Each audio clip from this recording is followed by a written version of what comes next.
Good time of the day. The question today, what's the story with erythritol? Erythritol is a very common sweetener. It's usually added to a lot of so-called healthy products, stevia, monk fruit, a lot of sugar replacement product. We had a video 3 years ago about the problems with sugar, and many products we actually mentioned contain erythritol. Now people hear it's bad. What's going on?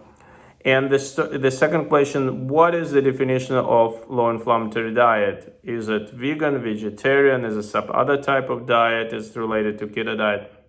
What is this? This is a question. Thank you.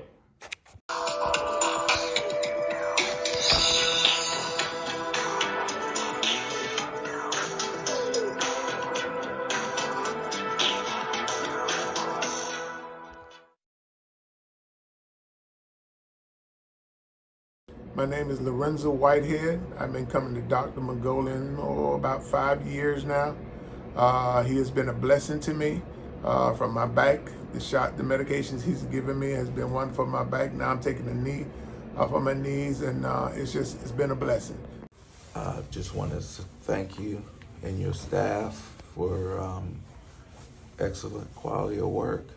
I believe you saved my life. I received such decrease in pain by your program and your method. Hi, my name's Veronica, and I've been coming to Dr. Margoyan since August of 2017.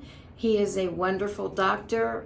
By following what he recommends and his instructions, I've recently lost 23 pounds, and I'm feeling better. My joints, my movement, just breathing feels better. And I attribute my success with that to Dr. Margoyan with his recommendations. I highly recommend him.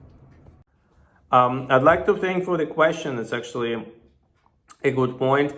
Erythritol was used over the last 20 years. I think it was approved for use about 20 years ago, and erythritol was added to many healthy products, so-called healthy products, even those called monk fructose stevia. Because of the cost, erythritol was added to them, and a lot of, for example, vegan proteins or protein powders were flavored with erythritol, some other products.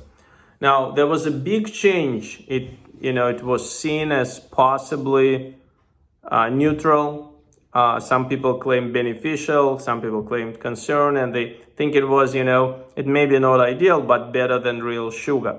It changed this February when there was a big article in Nature that actually about 4,000 patients that showed clear association between erythritol and major heart problems, heart attacks and other heart problems, and stroke. Now, association, if you want to be very scientific, does not mean causation, meaning if something associated with something else, it doesn't mean it causes it. For example, if somebody has heart attack and you do a study, you come from another planet, let's say you study our planet, and you see everybody with heart attack somehow is associated with ambulances. Ambulances transport them, ambulances are around. And it would be wrong to say that ambulances cause heart attack. They really associated, but there is association but no causation. However, this study also showed that in animal model, high levels of erythritol actually cause clogging of arteries, and that's pretty serious if you put 1 and 2 together. So I would avoid erythritol. So you ask me, so what can you do? People, we want sweet moment today. So there are several options. You can use pure monk fruit in drops. You can use stevia in drops. Check it out. They're not expensive, or not more expensive than erythritol products. You can use manuka honey, maybe small amounts. You can use date sugar, which contains some fiber. Some people say it's better than regular sugar. In the last resort, some people say that black molasses, if you can aesthetically use them, they're better than regular sugar, but I would say not much better, but somewhat better. And the best, do without sugar, but again, if you can. If not, use that in moderation. but avoid erythritol. So this is the bottom line. Of note, 3 years ago when we made this video about sugar, we showed monk food product that did contain erythritol. This was prior to this data, so I think this update is important.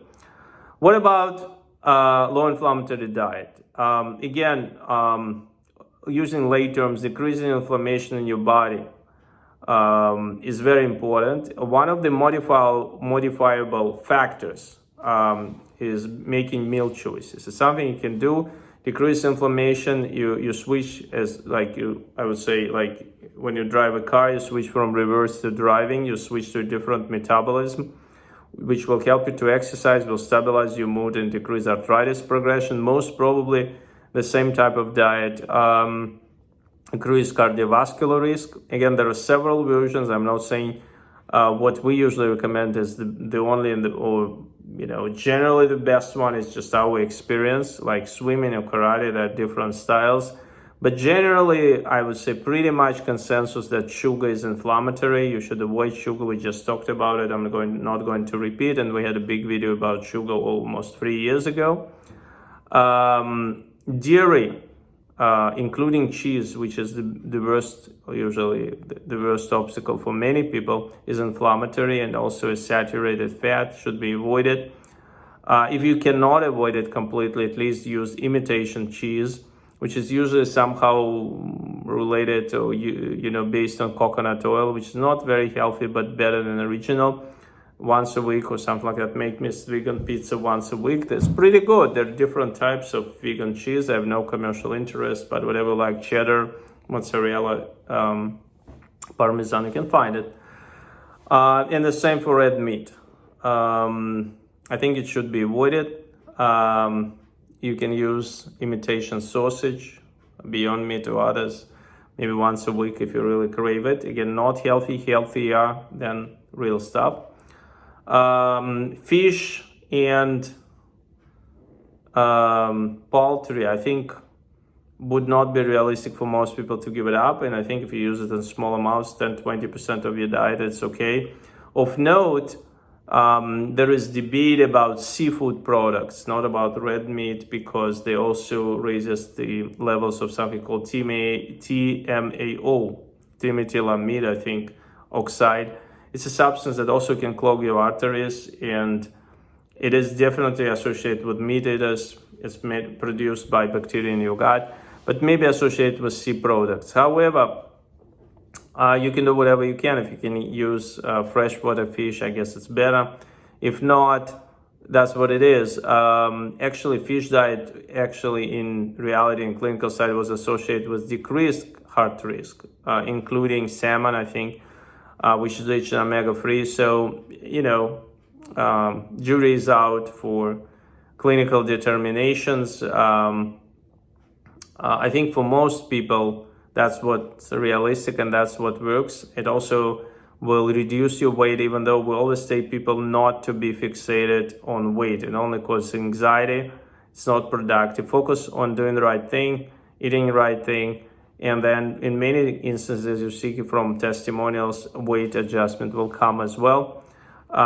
Use spices like turmeric is your friend. 2 grams a day. 2 grams for many people is not a clear amount, so half teaspoon is about 2 grams.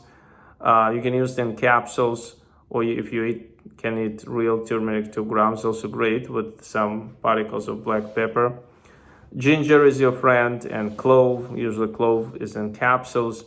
There are some other anti-inflammatory capsules, but if you do want to do too many supplements or too many changes, usually not successful. I think that would be enough. Again, you need to stick for 3 to 6 months. Very important to have 70% of your diet plant-based, approximately. Plant-based meaning anything that grows on the ground, grains, legumes, vegetable fruits. You just bring it to your house and you process it inside the house. And I think it's pretty effective. And I think everybody can adjust it to their needs. It's not specific to some cuisine. It gives a wide variety of options. And it's pretty tasty if you do it right. And I wish everybody success. Thank you for a great question.